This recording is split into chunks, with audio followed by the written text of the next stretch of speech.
से पहले एक्चुअली हमेशा मैं क्वेश्चन डालता हूँ या क्वेश्चन से शुरू करता हूँ, तो आज भी मैं एक क्वेश्चन के साथ ही शुरू करूँगा। सबसे पहले हम इसके ऊपर थोड़ा सा गौर करेंगे कि जब हम परमेश्वर या मनुष्य के बारे में सोचते हैं तो मेनली हमारे विचार में क्या चलता है, हमारे मन में क्या पिक्चर बनती है, हमारे दिमाग में क्या पिक्चर बनती है, उसके बारे में हम थोड़ा सा एक दूसरे से बांट सकते हैं। तो आज का ये सवाल भी है कि जब हम परमेश्वर के बारे में सोचते हैं तो हमारे मन में क्या पिक्चर चलती है या क्या इमेज बनती है, क्या सोचते हैं। आप जो शेयर करना चाहता है अपना माइक अनम्यूट कर सकता है और बोल सकता है।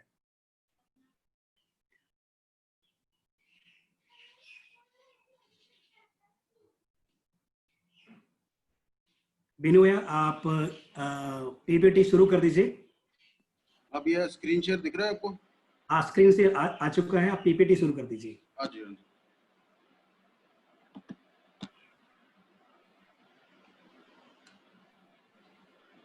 Thank you. तो यस, या तो यही मेरा पहला क्वेश्चन नहीं रह रहा है कि आप परमेश्वर, जब हम बोलते हैं कि परमेश्वर, तो हमारे मन में क्या एक इमेज बनती है और किस प्रकार से हम उसके बारे में सोचते हैं। हम अपना माइक अनम्यूट कर सकते हैं और इसका आंसर दे सकते हैं, जवाब दे सकते हैं जिन जिनको बोलने की इच्छा हो रही है कि परमेश्वर कौन है। जब हम ऐसा बोलते हैं तो क्या इमेज हमारे मन में बनती है या हम क्या किस प्रकार से सोचते हैं।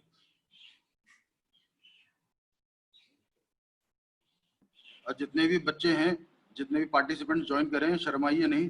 शर्माने में सही है, हम सीख नहीं पाएंगे।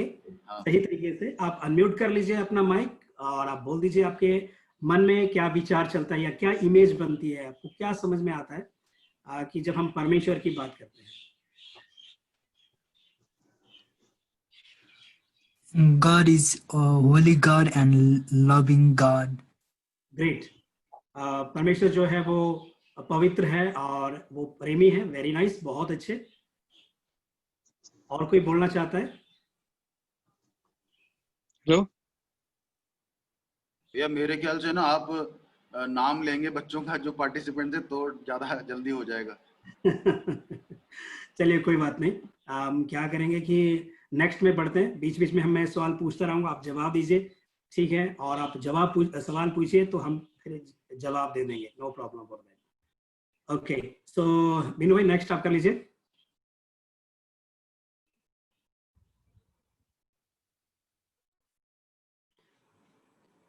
तो जैसे मैंने पहले भी एक प्रश्न किया कि परमेश्वर कौन है और परमेश्वर होने के लिए क्या क्या गुणों की आवश्यकता है और उसमें क्या गुण होने चाहिए, बहुत ज्यादा जरूरी है हमें सोचने के लिए या हमें उसके ऊपर विचार करने के लिए। यूजुअली हम इन चीजों के ऊपर कभी सोचते नहीं है। जब हम परमेश्वर की बात करते हैं तो हमारे मन के अंदर अलग अलग से इमेजेस आते हैं, अलग अलग से स्वरूप हमारे मन में आते हैं और हम विचार करते हैं। और हम ये नहीं सोचते हैं कि अगर परमेश्वर होना है तो परमेश्वर कौन हो सकता है या परमेश्वर को होने के लिए क्या क्या गुणों की आवश्यकता है। वो बहुत ज्यादा इंपॉर्टेंट है, बहुत ज्यादा जरूरी है। जैसे मैंने यहाँ भी लिखा है कि परमेश्वर जो है वो सर्वोच्च है। सर्वोच्च मतलब सुप्रीम है, उसके आगे कुछ भी नहीं, उससे बड़ा कोई भी नहीं है। वो सर्वोच्च शासक है और इसके साथ ही उसको कोई भी बाहर से या कोई भी व्यक्ति या कोई भी ऐसी शक्ति बाहर से उसको नियंत्रित नहीं कर सकती है। उसको बाहर से कोई भी कंट्रोल नहीं कर सकता है, उसको कोई आज्ञा नहीं दे सकता है या उसको कोई हुक्म नहीं दे सकता है, उसको कोई कमांड नहीं दे सकता है कि आप मेरे लिए ये कर दो, आप हमारे लिए ये बन जाओ, आप हमारे लिए ये सब दे दो करके उसको कोई कमांड नहीं दे सकता है। वो जो कुछ भी करता है अपनी बुद्धि से, अपनी इच्छा से और अपने लिए करता है। ये बहुत जरूरी बात है हमें समझने के लिए। हम इसको आगे भी विस्तृत रूप से जानेंगे कि परमेश्वर जो है वो जो कुछ भी करता है वो अपनी बुद्धि से करता है और अपनी इच्छा से करता है और अपने लिए करता है। तो वो किसी को खुश करने के लिए कोई बात नहीं करता है, वो अपने लिए ही सारी बातों को करता है और उसको परमेश्वर को, जिसको हम परमेश्वर कहते हैं, उसको कोई समय बांध नहीं सकता है, उसको कोई सीमा जो है वो रोक नहीं सकती है, उसको स्थान जो है वो उसको बांध नहीं सकता, वहां तक उसको लिमिटेड नहीं कर सकता है। हालांकि वो अपनी सद्भावना और गुणों के द्वारा ही सारे कार्य करता है। मतलब परमेश्वर जो है वो ऐसे रेंडमली कोई काम नहीं करता है, या आप जो उसके मन में आया वो उसने कर दिया, या जो उसकी इच्छा हुई वो उसने कर दिया, ऐसा वो काम नहीं करता है।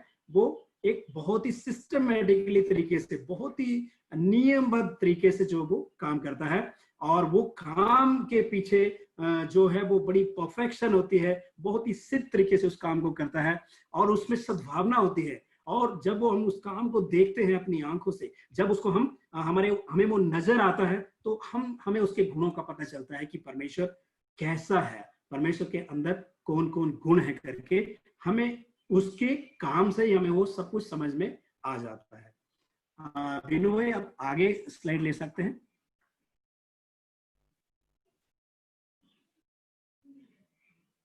या परमेश्वर जो है सर्वोच्च है, वो सर्वशक्तिमान है।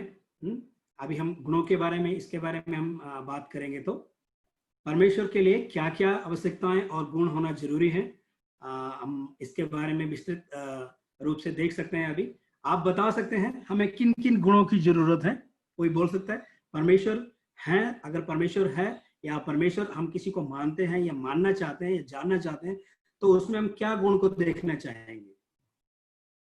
क्या कोई बोल सकता है?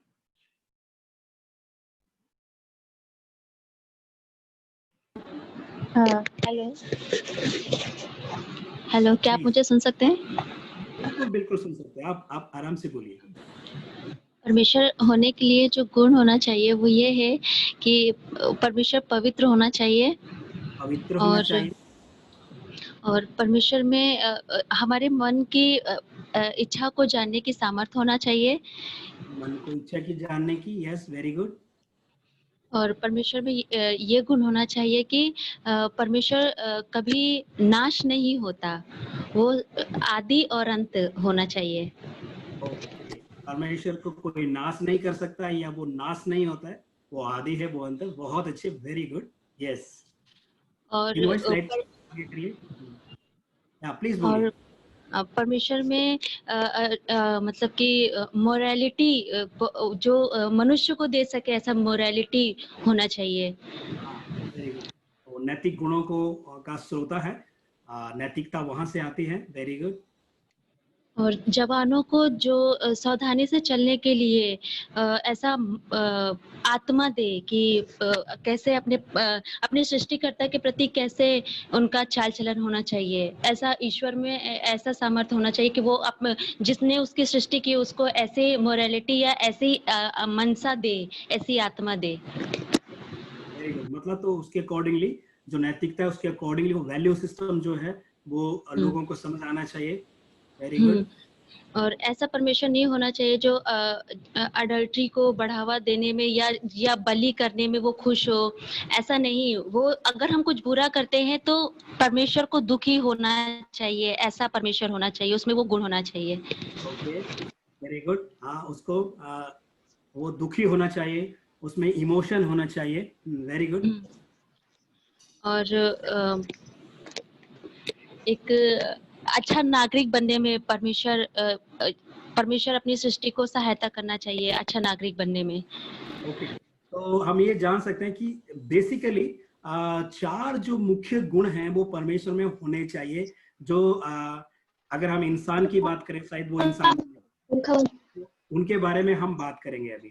ठीक है, तो पहला जो इंपॉर्टेंट गुण है, जो बहुत जरूरी गुण है, वो सर्वशक्तिमान होना चाहिए। परमेश्वर जो है वो सर्वशक्तिमान से हम क्या समझते हैं कि वो, उसके ऊपर कोई शक्तिशाली नहीं है, उसको कोई कंट्रोल नहीं कर सकता है। वो सर्वशक्तिमान है, और वो इतना पावरफुल है कि मतलब उसके लिए कुछ भी करना असंभव नहीं होना चाहिए।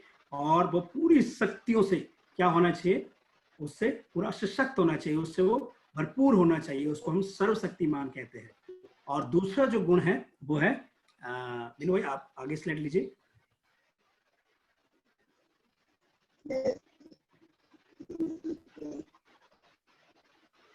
सर्वव्यापी। हाँ, वेरी गुड। तो पहला जो गुण है उसमें वो है सर्वशक्तिमान, दूसरा जो गुण है उसमें सर्वव्यापी। कहते हैं कि परमेश्वर जो है वो सर्वव्यापी है और परमेश्वर हर जगह है, परमेश्वर कण कण में है। तो हर जगह जो है वो परमेश्वर जो है उसकी उपस्थिति रहनी चाहिए पूरे ब्रह्मांड के अंदर, पूरे यूनिवर्स के अंदर जो है परमेश्वर जो वो सर्वव्यापी है, ये उसका एक गुण है। और सर्वज्ञानी, सर्वज्ञानी मतलब उसको सब कुछ ज्ञान है, वो सब चीजों को ज्ञाता है। अगर हम बात करें ज्ञान की या अगर हम बात करें टेक्नोलॉजी की, अगर हम बात करें साइंस की, तो वो सारी चीजों का, सारी बातों का वो स्रोत वहीं से निकलती हैं। मोबाइल चार्ज में। हेलो, प्लीज अपना मोबाइल को आप मोबाइल या जो भी आपका सिस्टम है उसको म्यूट कर लीजिए। यस, तो ये 3 गुण हमने देखे। पहला सर्वशक्तिमान, उसके ऊपर कोई शक्ति नहीं है, वो पूरी शक्तियों से भरपूर है, वो कुछ भी कर सकता है, उसके लिए कोई भी कार्य करना असंभव नहीं है, उसको सर्वशक्तिमान कहते हैं। और फिर सर्वव्यापी मतलब वो हर जगह है पूरे यूनिवर्स में।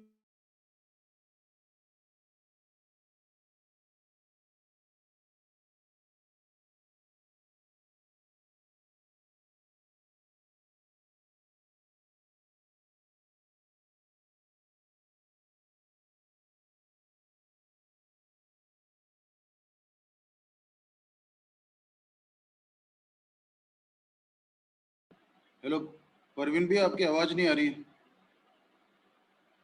कंट्रोल करता है, सर्वव्यापी है। और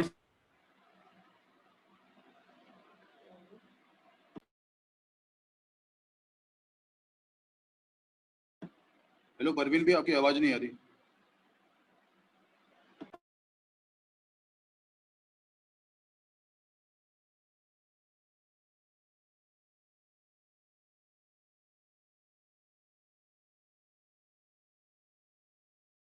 भैया परवीन भी, आपका बाइक म्यूट है। थोड़ा नेटवर्क का प्रॉब्लम हो गया था। तो 3 गुणों के बारे में हमने देखा, सर्वशक्तिमान, सर्वव्यापी और सर्वज्ञानी। नेक्स्ट हम देखेंगे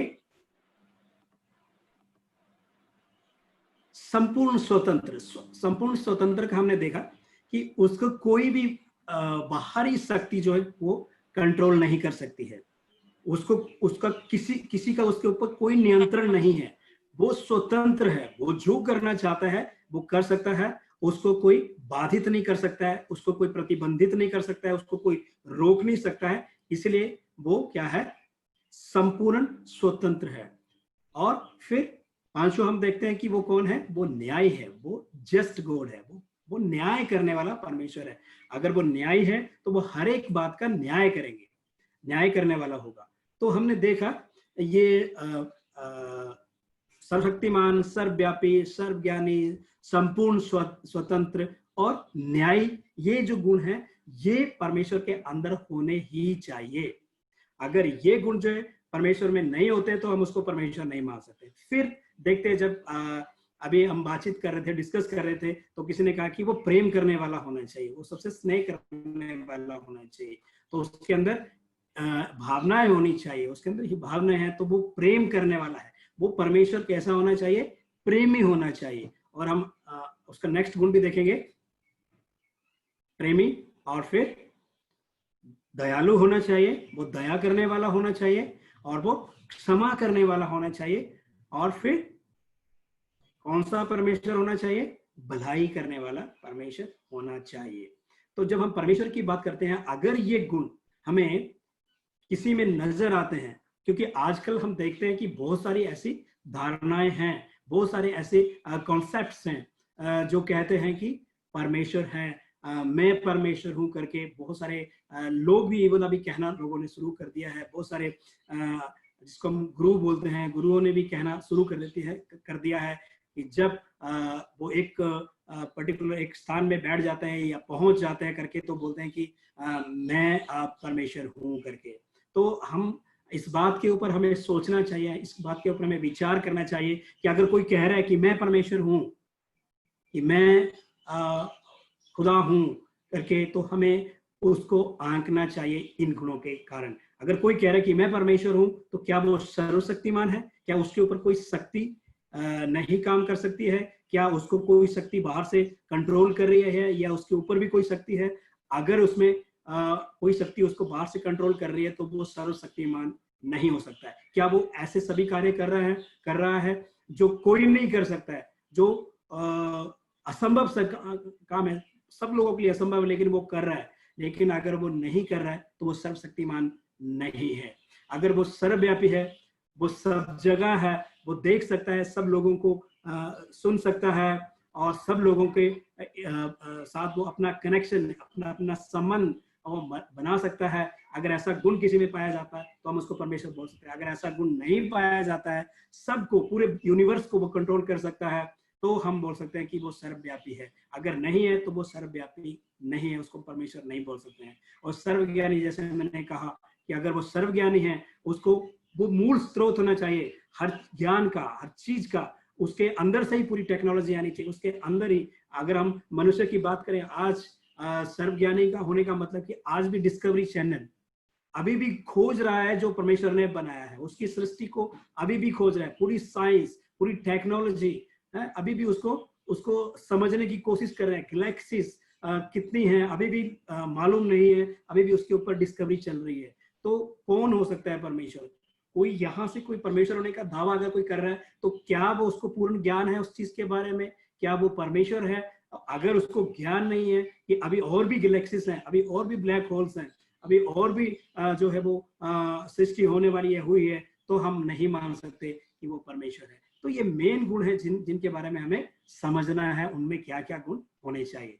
यस, फिर हम देख सकते हैं कि अगर परमेश्वर में ये सारे गुण पाए जाते हैं, अगर ये परमेश्वर में वो सर्वव्यापी है, सर्वज्ञानी है, वो सर्वोच्च है, वो न्यायी है, वो भलाई करने वाला, वो प्रेमी है, और वो दयालु है, वो क्षमा करने वाला है, तो फिर उसने क्या किया है? उसने क्या किया है?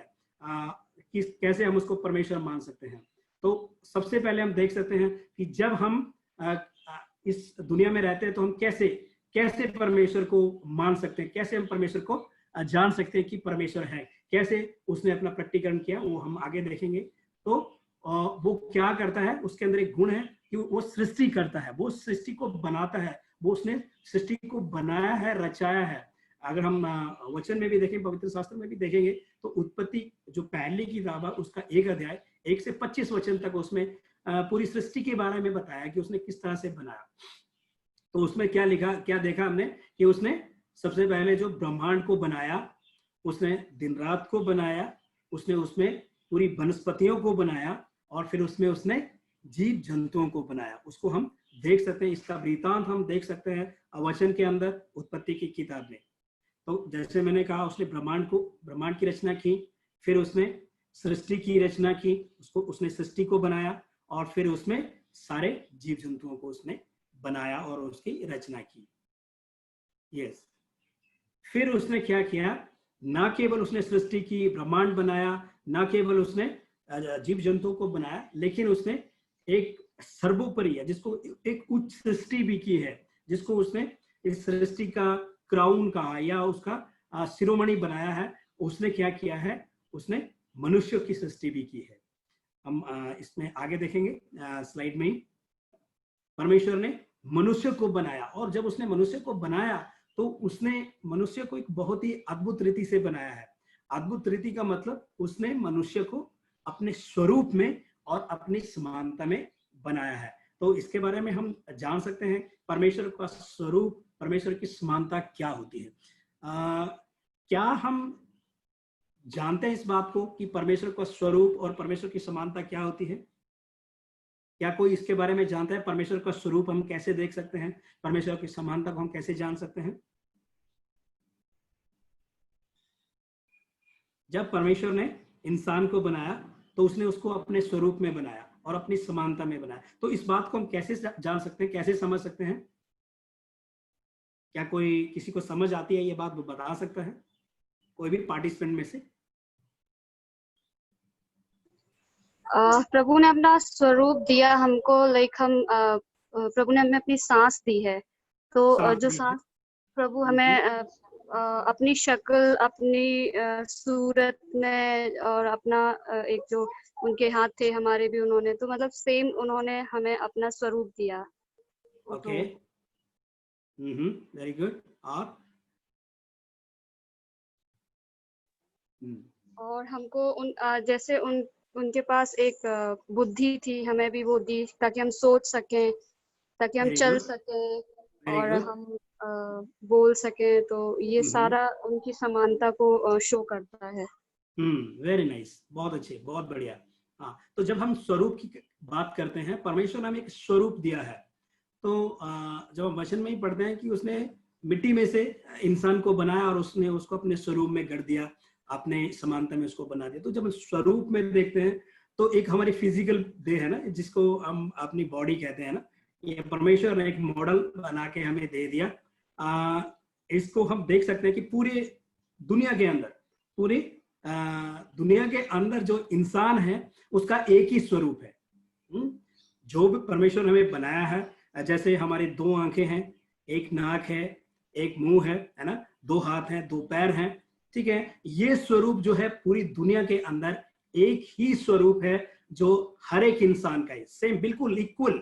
उसमें कोई भी आजकल ऐसा इंसान पैदा नहीं हुआ है। आजकल कुछ अपवाद हो रहे हैं जो एक्सीडेंटली होते हैं कि किसी की 4 आंखें हो रही है या किसी के 2 सिर जुड़े हुए हैं, वो कुछ डिसऑर्डर है, वो कुछ सिकनेस की वजह से हो रहा है। अदरवाइज पूरी दुनिया में जो एक इंसान है, जो एक कंप्लीट इंसान है, वो एक जैसा ही है। वो चाहे कहीं से भी आए, दुनिया के किसी भी कोने से आए, उसका स्वरूप एक ही जैसा है। और बहुत ही सोच समझ के परमेश्वर ने जो है इस इंसान की सृष्टि की है। अगर 2 आंखें दी हैं तो उसके पीछे भी कारण है। 2 आंखें क्यों दी हैं, एक आंख क्यों नहीं दी है, उसके पीछे भी एक कारण रहता है। एक नाक दिया है जिससे हम सूंघ सकते हैं, जिसमें जीवन का श्वास जो है परमेश्वर ने फूंक दिया है। और एक मुंह दिया है जिससे हम अपना कम्युनिकेशन कर सकते हैं, खा सकते हैं, भोजन कर सकते हैं, है ना। और अपना कम्युनिकेशन वो कर सकते हैं, एक दूसरे के साथ हम विचार विमर्श कर सकते हैं। 2 कान दिए हैं, ठीक है। तो वो एक स्वरूप है जो सारे इंसानों का एक जैसा है, लेकिन ये दिखने वाला एक स्वरूप है। लेकिन इसके बाद भी हमारे अंदर में इनविजिबल देह भी है जो हमें दिखती नहीं है एक्चुअली में, ठीक है। हमारे अंदर में जो पार्ट्स हैं वो इनविजिबल है, लेकिन उनका एक तरीका है काम करने का, वो सबके अंदर है, सारे इंसान के अंदर है। और जब हम समानता की बात करते हैं तो समानता में जैसे अभी सिस्टर बताया था, बहन ने बताया था हमारे, कि जो हम सोचते हैं, हमारी सोच है ना, वो सोच को कोई नहीं बना सकता है, वो केवल परमेश्वर ही। जो सांस लेते हैं उसको कोई नहीं बना सकता, केवल परमेश्वर ही बना सकता है। कोई भी साइंस टेक्नोलॉजी सांस नहीं बना सकता है। हमारी आई साइट, जो नजर है जिसके द्वारा हम देख सकते हैं, वो कोई नहीं बना सकता है। हमारे अंदर में एक बुद्धि है, वो बुद्धि को कोई नहीं बना सकता है। बुद्धि परमेश्वर ही बनाता है, वही जो है वो देता है। मतलब कुछ ऐसे हमारे अंदर में गुण है जो परमेश्वर हमें देता है। और वही फिर इसमें लिखा है कि परमेश्वर जो है वो नर और नारी करके परमेश्वर ने अपने स्वरूप और समानता में इंसान को रचा और बनाया है। अगर आगे हम देखेंगे, वो सृष्टि करने में सर्वोच्च है। फिर हम उसका आगे देखेंगे तो वो प्रकाशन देने में सर्वोच्च है। प्रकाशन क्या होता है, जैसे यहाँ लिखा है कि कोई भी परमेश्वर को खुद से नहीं जान सकता है। अगर कोई कोशिश करे कि मैं परमेश्वर को जानना चाहता हूँ या मैं उसको खोज लूंगा, मैं उसको ढूंढ लूंगा करके, तो ये इम्पॉसिबल है। क्योंकि अभी तक कोई भी शख्स ऐसा नहीं मिला है, कोई भी इंसान ऐसा नहीं मिला है जिसने परमेश्वर को ढूंढ लिया है। अनटिल अनलेस, जब तक कि वो उस मनुष्य के ऊपर अपने आप को प्रकट ना करे, तो जब तक वो रिवील नहीं करेगा अपने आप को प्रकट नहीं करेगा, तो वो कोई भी उसको जान नहीं सकता है। कोई भी अपनी बुद्धि से उसको जान नहीं सकता है, कोई भी अपने ज्ञान से उसको जान नहीं सकता है, कोई भी अपने अपने सामर्थ्य से उसको जान नहीं सकता है, जब तक कि परमेश्वर खुद अपने आप को प्रकट ना करे। तो इस प्रकार से क्या किया, परमेश्वर ने अपने आप को प्रकट किया है। तो कैसे प्रकट किया, जब उसने प्रकट किया तभी हमें समझ में आया कि परमेश्वर है करके, और परमेश्वर कौन है। तो सबसे पहले हम क्या देखते हैं कि उसने अपने आप को प्रकृति के द्वारा, जो सृष्टि हम देखते हैं उसके द्वारा उसने प्रकट किया है। तो जब हम सृष्टि को देखते हैं तो हमारे मन में क्या विचार आता है, या जब हम सृष्टि को देखते हैं या उसके इस प्रकृति को देखते हैं तो हमारे मन में क्या विचार आता है, क्या सोचते हैं हम? परमेश्वर अति बुद्धिमान है। परमेश्वर अति बुद्धिमान है, वेरी गुड। और क्या सोचते हैं? प्रभु ने हवा बनाई ताकि हम सांस ले सके, रोशनी बनाई सो दैट कि हम उसमें देख सके, और पानी और नेचर, तो ये आई थिंक प्रभु का बना सकता है, सांस ले सकते हैं, ठीक है। तो ये देखने के बाद, सृष्टि को देखने के बाद हमें ये समझ में आता है कि कोई ना कोई तो इसको बनाने वाला है, किसी ना किसी ने तो इसको बनाया, क्योंकि एक बड़े क्रमानुसार चलती है, बड़े ऑर्डर से चलती है ना। इसमें कोई भी गड़बड़ नहीं होती है, नैनो सेकंड का भी कोई प्रॉब्लम नहीं आती है इसमें, बिल्कुल अपने समय से शुरू होती है। जब इसका सबसे बड़ा उदाहरण है समय, है ना। जब हम समय देखते हैं, क्या समय का भी आगे पीछे होता है? क्या जो समय है, कभी आपने देखा कि एक जो आवर है या एक जो घंटा है वो किसी दिन 60 मिनट का होता है, किसी दिन 45 मिनट में ही खत्म हो गया, किसी दिन वो 70 मिनट में चला गया, ऐसा कभी होता है?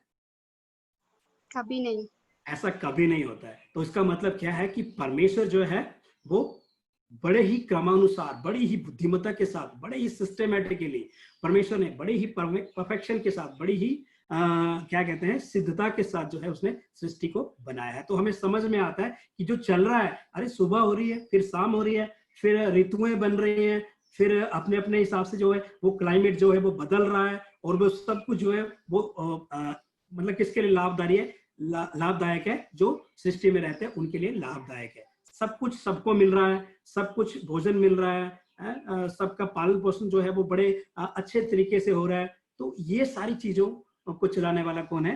परमेश्वर। उसने सृष्टि के द्वारा अपने आप को प्रकट किया है, प्रकृति के द्वारा उसने प्रकट किया है। वचन संहिता 19 उसका 1 से 6 में भी इसका वर्णन किया गया है। और दूसरा, हम कैसे परमेश्वर के बारे में जान सकते हैं, कैसे हमें पता चलता है, कैसे किसके द्वारा उसने प्रकाशन दिया है? वो है पवित्र शास्त्र। अगर हमारे पास पवित्र शास्त्र नहीं है तो हमें नहीं पता चलेगा कि परमेश्वर कौन है, हमें समझ में भी नहीं आएगा कि परमेश्वर ने कैसे सृष्टि को बनाया है। तो पवित्र शास्त्र जब हमारे पास होगा तभी हमें समझ में आएगा कि परमेश्वर ने सारी सृष्टि को कैसे किया, और इसको सृष्टि करने के पीछे परमेश्वर का उद्देश्य क्या है, और इसको चलाने का परमेश्वर का क्या उद्देश्य है। वो केवल और केवल हमें समझ में आएगा किसके द्वारा? केवल पवित्र शास्त्र को पढ़ने से, उसका मनन करने से, उसको उसके ऊपर अध्ययन करने से ही हम समझ पाएंगे। और तीसरी बात जो है, परमेश्वर ने अपने आप को जो प्रकट किया है वो क्या? यीशु मसीह के द्वारा। यीशु मसीह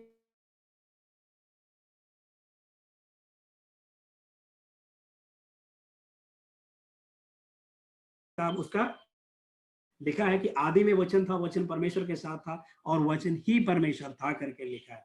और जब हम उत्पत्ति 1 अध्याय 1 आयत पढ़ते हैं तो उसमें लिखा कि आदि में परमेश्वर ने स्वर्ग और पृथ्वी की रचना की, है ना। परमेश्वर बेडौल और सुनसान पड़ी थी, परमेश्वर का आत्मा उसमें मंडरा रहा था। फिर परमेश्वर ने कहा उजाला हो, तो उजाला हो गया, मतलब परमेश्वर ने बोला और हो गया। और जब हम अगेन इसी वचन पे आते हैं, यूहन्ना 1 अध्याय उसका 1 वचन में, कि वही वचन जो परमेश्वर के साथ था वही परमेश्वर था, तो सब कुछ उसी के द्वारा उत्पन्न हुआ, कुछ भी उसके बिना उत्पन्न नहीं हुआ। ठीक है। जब इन वचनों को हम मिलान करते हैं, जब इन वचनों को गहराई को हम समझते हैं, तो हमें समझ में आता है कि यूहन्ना 1 अध्याय 14 में वही वचन जो है वो देहधारी हो गया। तो देहधारी होने के कारण वो इंसान रूप में आ गया, और इंसान का रूप उसने ले लिया और इस संसार में आया। इस संसार में वो 33.5 साल रहा, और 33.5 साल के अंदर उसने जो कुछ भी किया वो उसने वही किया जो एक परमेश्वर कर सकता है। 18 वचन में ऐसा लिखा है, यूहन्ना 1 अध्याय उसका 18 वचन में लिखा है कि किसी ने परमेश्वर को नहीं देखा है, इकलौता पुत्र जो उसकी गोद में है उसी ने उसको प्रकट किया है। कि मतलब परमेश्वर को आपने अगर देखना है, अगर परमेश्वर को आपने छूना है, अगर परमेश्वर को आपने सुनना है, तो आपको यीशु मसीह को देखना पड़ेगा, उसको छूना पड़ेगा। इवन यही जो यूहन्ना है, जो लिखने वाला है, जो राइटर है, जो लेखक है इस पुस्तक का, वही अपनी एक पत्री में लिखता है, पहली पत्री में ये लिखता है, वो लिखता है कि जिसको हमने देखा उसकी हम गवाही देते हैं, जिसको हमने सुना, इवन बड़े ध्यान से सुना, उसकी हम गवाही देते हैं, उसी के बारे में हम बात करते हैं, और वही जो है उसी के बारे में हम आपको बता रहे हैं, ताकि आप भी हमारे साथ उस बात में सहभागी हो जाए कि जैसे हमने परमेश्वर को देखा वैसे ही आपने जब सुन रहे हैं, मेरी बात को आप सुन रहे हैं, यूहन्ना कह रहा है, तो आप भी उसी बात में ही सहभागी हो चुके हैं। तो उसने परमेश्वर ने जो है अपने आप को प्रकट किया यीशु मसीह के थ्रू और यीशु मसीह के द्वारा। फिर इसमें एक बात और भी लिखी थी पीछे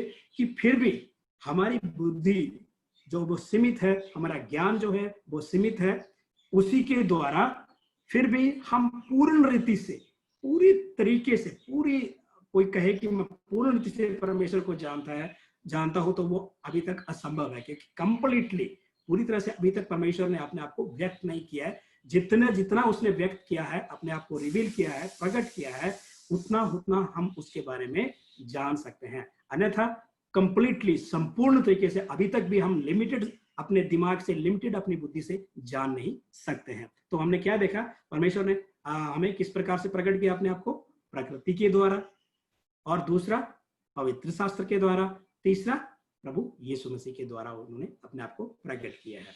यस बिनु भाई, हम आगे स्लाइड ले जा सकते हैं। फिर एक और बात हम देखते हैं कि आज दुनिया में सबसे बड़ी समस्या क्या है।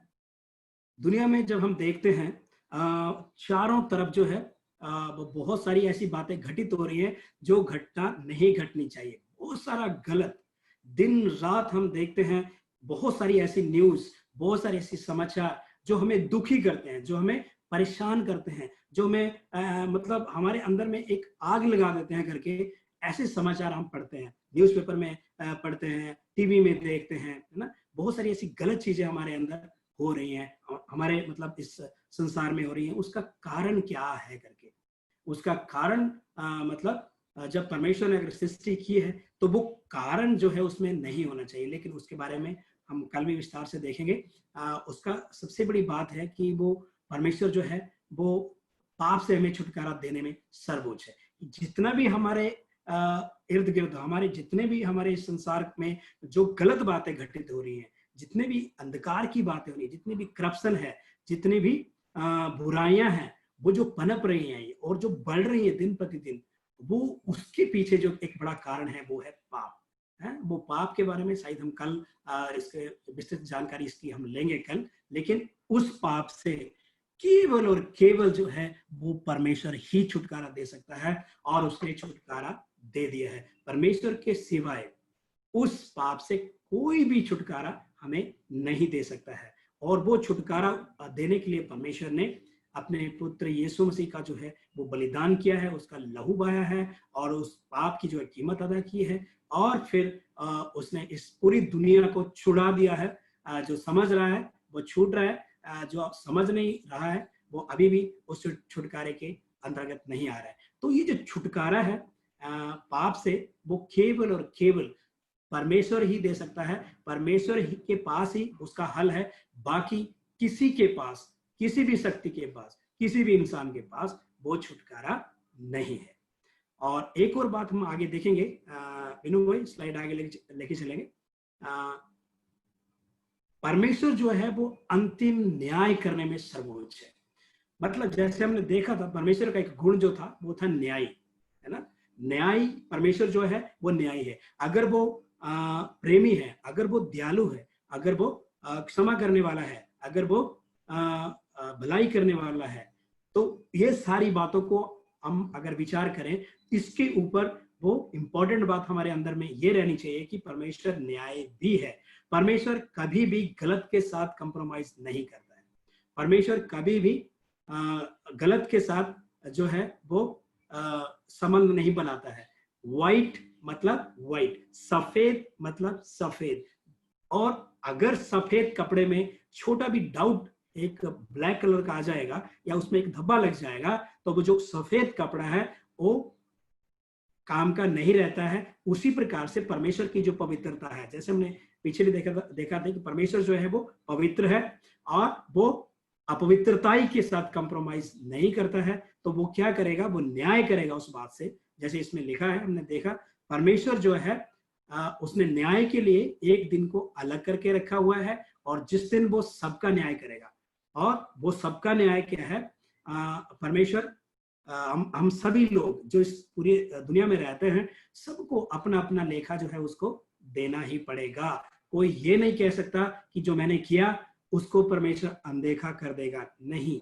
परमेश्वर न्यायी है। परमेश्वर जो है वो एक एक व्यक्ति का इंडिविजुअली जो है वो न्याय लेने वाला है, न्याय करने वाला है, वो न्याय करेगा। और फिर क्या है, प्रत्येक का अपने किए अनुसार न्याय किया जाएगा। और न्याय करने का भी एक तरीका है, पर प्रत्येक का मतलब प्रति एक मनुष्य का उसके अपने किए अनुसार जो जो वो कर रहा है उसके अनुसार परमेश्वर जो है वो उसका न्याय करेगा। और परमेश्वर ने फिर लिखा है उसी के वचन में लिखा है, वचन 110:6 में, कि परमेश्वर जो है वो सारे राष्ट्रों का न्याय करेगा। मतलब नेशंस, वो पूरे नेशंस का जो है वो न्याय करने वाला है।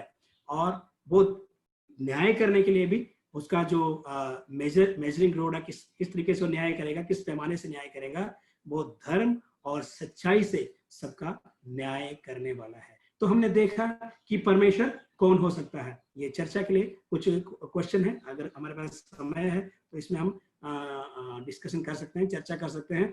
तो जो मैंने कहा कि परमेश्वर, अगर कोई बोले कि मैं परमेश्वर हूं, या अगर कोई कहे कि ये परमेश्वर है, वो परमेश्वर है, तो हमेशा हम याद रखें मेरे प्रियो कि परमेश्वर होने के लिए कुछ रिक्वायरमेंट्स हैं, कुछ एलिजिबिलिटीज हैं, कुछ आवश्यकताएं हैं, कुछ गुणों की आवश्यकता है जो हमें जरूरी हमें मालूम होनी चाहिए। और उसमें हमने देख लिया है कि परमेश्वर सर्वज्ञानी, सर्वव्यापी, सर्वोच्च और न्यायी और पवित्र, प्रेमी, दयालु और क्षमा करने वाला और भलाई करने वाला होना चाहिए। और वो सृष्टिकर्ता होना चाहिए, और वो अपने आप को रिवील करने वाला नहीं होना चाहिए। ऐसा परमेश्वर नहीं होना चाहिए जिसको कोई खो सकता है, जिसको खुद कोई बना सकता है, जिसको खुद एक इमेज दे करके रख सकता है करके, वो परमेश्वर नहीं होगा। परमेश्वर का कोई इमेज नहीं बना सकता है, परमेश्वर को कोई खोद नहीं सकता है, परमेश्वर को कोई बना नहीं सकता है, उसको कोई समय के साथ उसको कोई बांध नहीं सकता है,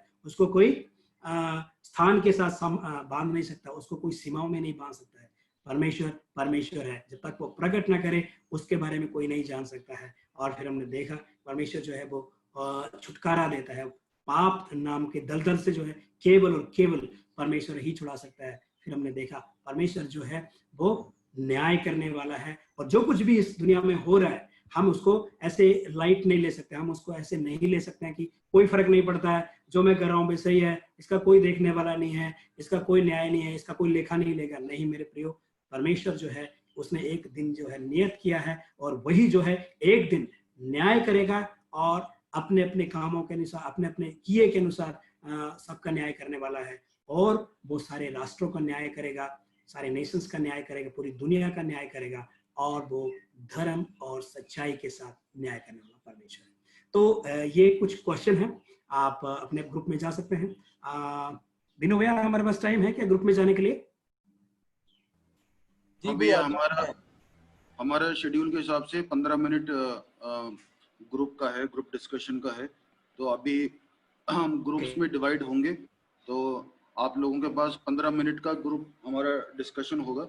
उसमें ये प्रश्न जो दिए हैं भैया ने उन पे डिस्कस करिएगा। थैंक यू प्रवीण भैया, आपने बहुत ही सरल तरीके से परमेश्वर और मनुष्य के बारे में समझाया, और आगे हम ग्रुप में सीखेंगे, इस ग्रुप में इस पे डिस्कस करेंगे और जानेंगे, और 15 मिनट बाद वापस आएंगे हमारे आखिरी सेशन के लिए। ओके, मैं और बिनू भैया हम लोग मेन ग्रुप में रहेंगे। यदि किसी को कुछ मदद है ग्रुप से संबंधित, वहां पर एक हेल्प करके ऑप्शन होगा, उसको क्लिक कर लीजिएगा। अभी ब्रेकआउट रूम में जाने का ऑप्शन आएगा, सब ज्वाइन करके उसको क्लिक कर लीजिएगा। और जितने भी ग्रुप लीडर्स है इसका स्क्रीनशॉट ले लीजिएगा। तो इसी को हम लोग, ये स्क्रीन शेयर ब्रेकआउट रूम्स में नहीं दिखेगा? मेरे ख्याल से नहीं दिखेगा। ओके ठीक है, ओके। वो हम लोग का ग्रुप में भी डाल देंगे, कैंप वाला ग्रुप में भी इसका स्क्रीनशॉट हम डाल देंगे आपको। ठीक है। ओके, मैं ब्रेकआउट रूम ऑन कर दे रहा हूँ। ओके जी।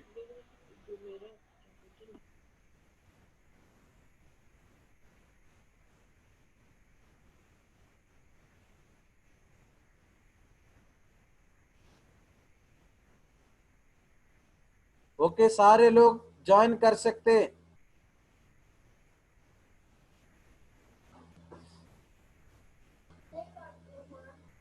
हाँ,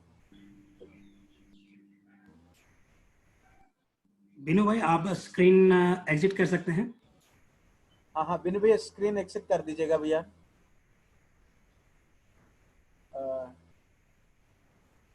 जोशन मनु आप लोग भी ब्रेकआउट रूम का रिक्वेस्ट एक्सेप्ट कर लीजिएगा।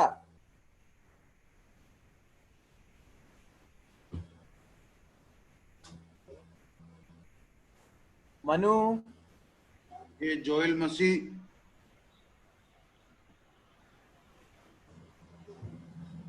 भैया ये एक नया पार्टिसिपेंट हमारा है, मनी थॉमस अब्राहम, ये ज्वाइन किया है। ये जो मणि के नाम से ज्वाइन, ये अच्छा ये तो मणि प्रसाद है हमारा। हाँ हाँ हाँ money I am sending you to Yeah, भैया. I am sending you Sorry. Group number 1। Yes, भैया. Just now you send your link, भैया. अभी कौन कौन बचा है? जोएल मसीह शायद अलॉटेड है। जोएल मसीह आप जोशन मनु सागर, जोशन कैन यू अनम्यूट योरसेल्फ? जोशन आपको एक लिंक आ गया होगा ब्रेकआउट रूम डिस्कशन रूम में जाने के लिए, उसको क्लिक करके एक्सेप्ट कर लो।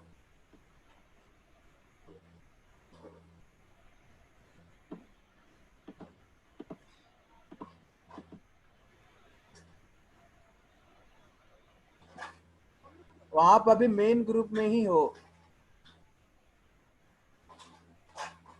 ये जोसन को फिर से हम मैनुअली आप भेज सकते हैं ना वहां से?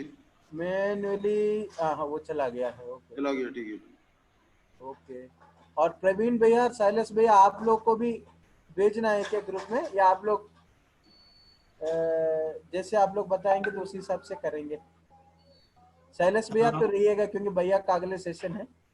ओके ओके ठीक है, आप भेज दीजिए बनिल भाई, किसी को हेल्प की जरूरत होगी तो हम कर लेंगे। हाँ तो आपको मैं भेज दे रहा हूँ ग्रुप नंबर 5 में।